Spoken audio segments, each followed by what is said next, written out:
ইল্লা মিল্লাতুম ওয়াহিদা, শুধুমাত্র একটা দল হবে জান্নাতি।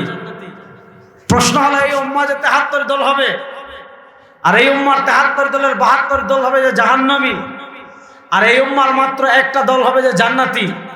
প্রশ্ন হলো এই যে 72 দল জাহান্নামে যাবে, এরা নামাজ পড়ে, এরা রোজা রাখে, এরা হজ করে, এরা যাকাত দেয়, এরা মক্কায় যায়, এরা মদিনায় যায়, আপনি যত ইবাদত করেন তারা সব ইবাদত করে, ক্ষেত্র বিশেষে আপনার আমার থেকে বেশি ইবাদত করে।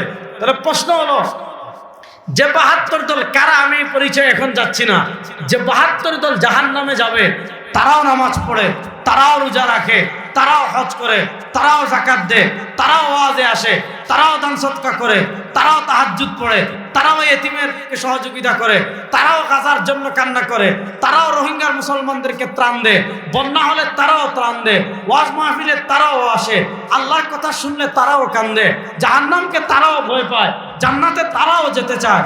প্রশ্ন হলো সবকিছু করার পরও কেন তারা জাহান্নামী হবে? সবকিছু করার পরও কেন তারা জান্নাতের পথ থেকে বিচ্যুত হবে? কারণ একটা, তাদের বিশ্বাস বিশুদ্ধ না। তাদের বিশ্বাস বিশুদ্ধ, বলেন না, তাদের বিশ্বাস বিশুদ্ধ।